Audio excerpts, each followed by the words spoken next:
Hello everyone and welcome back to the channel for my final thoughts on the,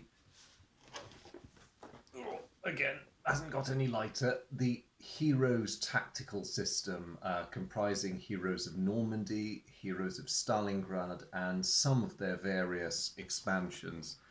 Again, I don't feel I'm really in a position to comment on Shadows over Normandy or Heroes of Black Reach. I'm sure if they follow the same game system, they will be excellent in their own ways, but I'll talk about what I do know. I've been playing this game on and off really for the last few years. Most of my collection focuses on Heroes of Normandy and some of its expansions. And overall, I have to say it's a good game. It's a very imaginative approach to a subject, small scale infantry combat in World War II, that has been approached many times before, mostly very successfully, a few disasters along the way as ever. But I like the way that Heroes of Normandy breaks a lot of new ground. It manages to sit somewhere between the serious war games and the much lighter games that are really quite generic in nature. So this is both a blessing and a curse for the game, I think. So to focus on the good points, I mean, I've waved the back at of the box at you in previous videos, but just to give you another look at the gorgeous components, it's clear that a great deal of love and thought has gone into this game. But the $64,000 question is, will you actually like it in terms of the gameplay? If you collect games just for the components and an interest in the period, or if they're just something you'd like to look at, then yes, definitely buy these games. They are works of art. They are really quite beautiful. I don't think any of the series really loses the slightly cartoony nature of the layout. You can see here the box for Heroes of Stalingrad. It's the same sort of very, there's the heroes with their massive angular jaws and all the rest of it. It is what it is. In terms of the gameplay, I have to make clear, I have alluded to this in the previous videos on the series. If you're looking for a game that is comparable in its level of historical detail to giants like Advanced Squad Leader, the more recent Combat Commander series, and even Avalanche Press's Panzer Grenadier series, you won't really find it in these games. There is a degree of realism built in insofar as that some units have better firepower ratings than others. There are various special abilities that allow some units to perform in a very historical manner, but there are also some things that would surprise hardcore war gamers, and the key thing is the way the game rewards offensive behavior. Now you've seen in my video playthrough, if you've watched that, the Russians effectively won by swarming the objective and staying there. I've realised in retrospect where my little logic tree that I'd fashioned to control the German side fell down was because it played a little too cautiously, but not ahistorically. So while I was massing my Soviets for a big human wave charge to take the objectives, my system, which I'd originally devised for games like the Avalanche Press Panzer Grenadier series, was carefully laying out ambush points, fire lanes, trying to make sure that the Soviet advance would be turned into a charnel house. But that took time, and in Heroes of Normandy, time is of the essence. If you can take an objective, you sweep in and take it. So it's offense, and most of the time, offense is the way forward. One thing that wargamers will note is that very critically in this game, and I'm sure a few of you would have noticed it in the demo playthrough of the game, opportunity fire is much more limited in the hero's tactical system than in many other tactical systems. And in fact, most of the heavy duty ones would treat something like opportunity fire as a given. Here it's not. In the hero system, opportunity fire only is granted to you as an option if you occupy terrain, usually a defensive position, that has a little crosshair symbol on it. The only other time you can take an opportunity fire shot is if you have a card in hand that permits you to do so. That is very limiting, and it does mean that defensive positions are fairly easily unhinged by a determined attacker unless there are properly entrenched units defending it. If there are not, if it's just a random fight over a random piece of terrain, say a meeting engagement, then you're far better off just piling in. Now, I might have gone on a bit on that point. It is a valid point. The lack of opportunity fire is a very interesting dynamic. But I don't want to, equally, I don't want to suggest that this is a game that rewards the player who just sends his men forward in a howling mass. That does not work either. You have to be sensible about it, and there is an element of fire and maneuver in this game. In fact, the division of the units into fire groups almost suggests very strongly to you that what you should be doing is leapfrogging your units forward. Always find cover. It's always worth finding cover because units are really, really vulnerable when they are out in the open. Most infantry units have a base defensive strength of only 4. And when you're rolling a dice and adding even +1 to that, that's a pretty high chance that you're going to inflict casualties. This game can get bloody. So it sort of sits in that middle spot. I suppose looking at the question from the other side is, would a person who's into family games, Euro games, that sort of thing, would they like the Heroes system? It very much depends. The rule books are not enormous, so the Heroes of Stalingrad rulebook is actually the best one in the series because it incorporates all the latest. It covers a few bits that were slightly vague in the original Heroes of Normandy rulebook. It's not a very long rulebook. You're looking at 24 pages, 28 at most, but that's including a lot of pictures and a lot of examples of play, and it's quite graphics heavy.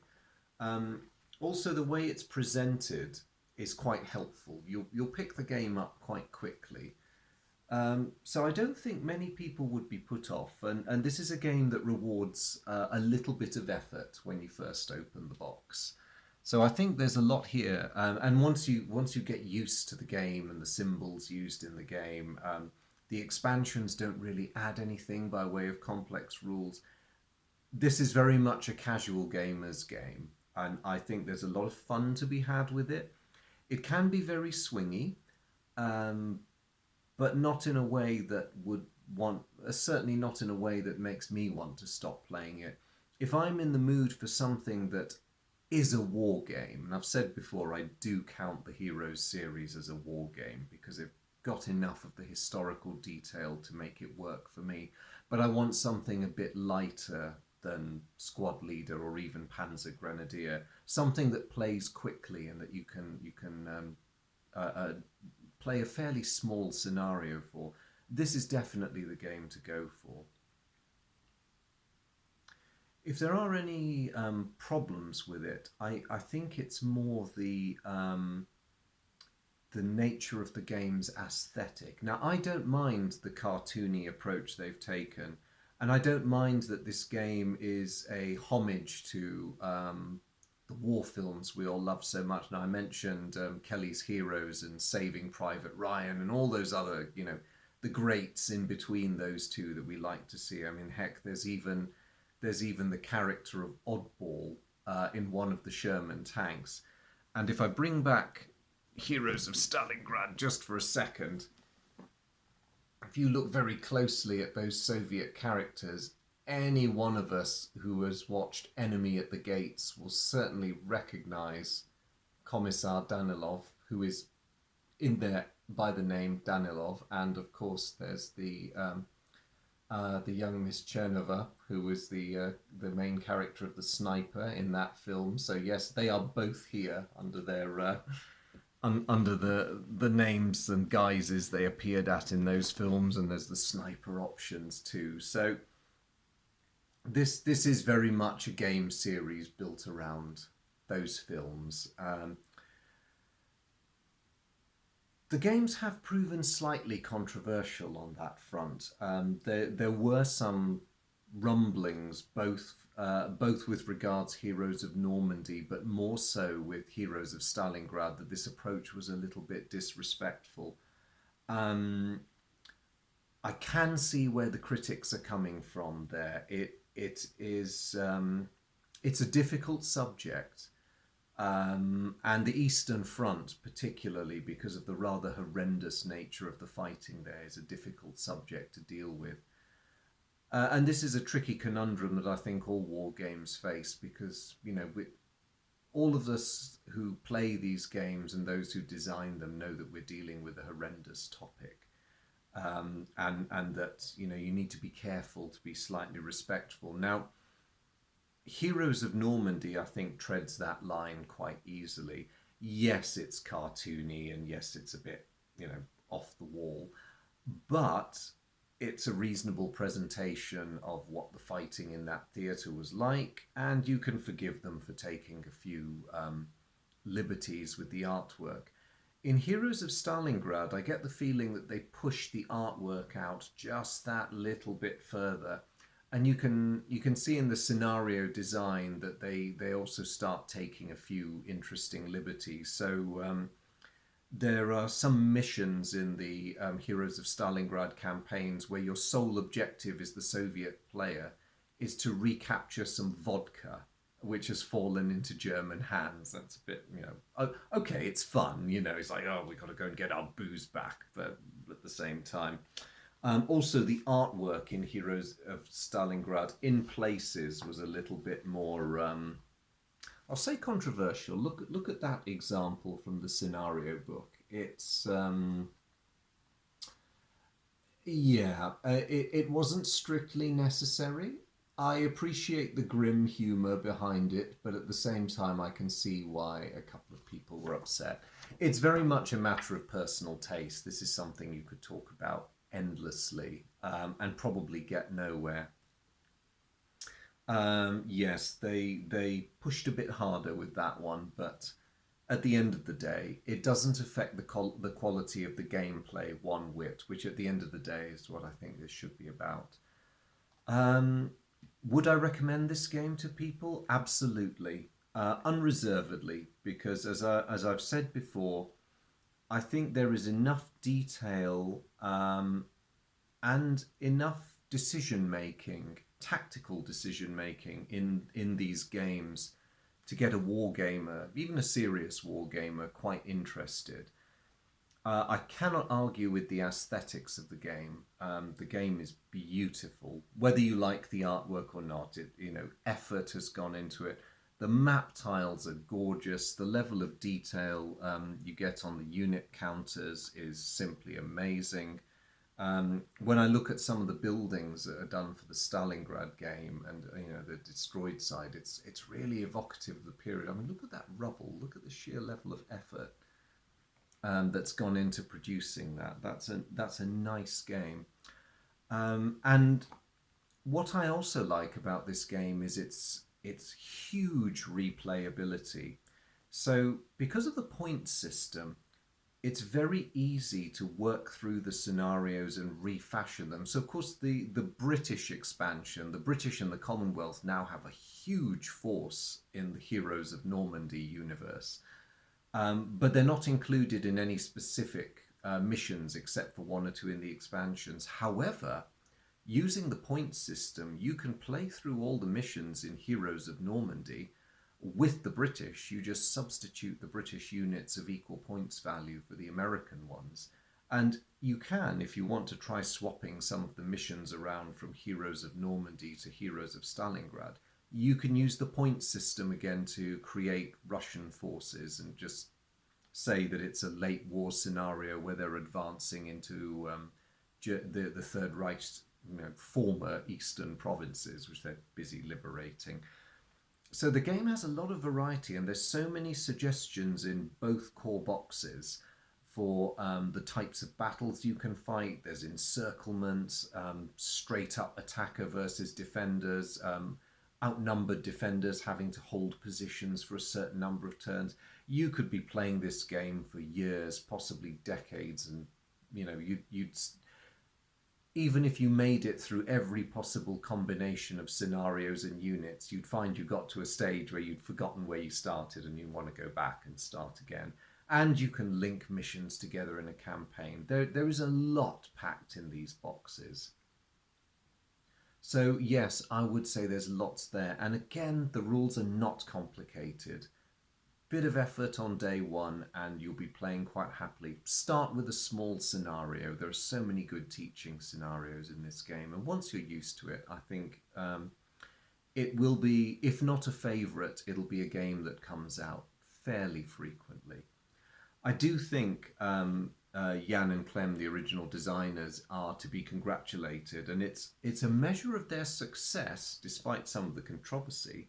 If I turn the Stalingrad scenario book around, you can get a small glimpse of the number of expansions that they have going for this game. So you've got the core boxes, you've got all these campaigns, you've got, as they say, if you want something with tentacles, you've got the Shadows over Normandy series, you've got extra terrain packs.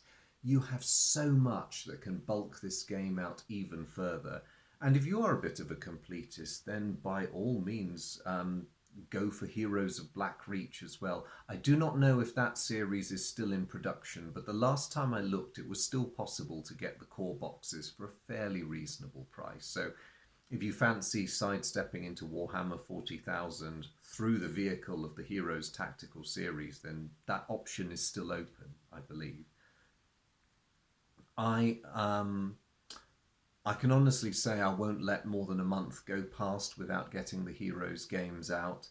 And I can only say, if you get a chance to play it, try it. They're not that expensive for what they are. And with the original core set undergoing a recent revamp and being reissued, these original core sets might start going cheap. There's not that much difference in gameplay or unit lineup between the original box and the new ones. And Devil Pig Games has published a list of minor differences. So those of us who still have the older sets can work the newer rules and improvements into the ones into what we've already got without having to buy a new core box unless we really want to. So this is a series that is well worth diving into. I think you will enjoy it. I'd say there's better than even odds you will enjoy it. But don't take my word for it. Try it. And I think you'll have an absolute blast. So thank you for listening to me go on at some length about this series, but I do like it. And as ever, thank you for your company. It's always good to have you guys on board. Hello as always to my regulars, and if you're with me for the first time today, I hope you've enjoyed this video and I hope you found it useful. Please do check out the other videos on my channel, and as ever I do welcome feedback, questions, comments in any form. I'll try to get back to you as soon as possible. Sometimes life gets in the way, but I'll always try and make sure everyone has an answer. But for now, thank you all very much. I hope you've enjoyed this series. I very much appreciate your company, and thank you for tuning in.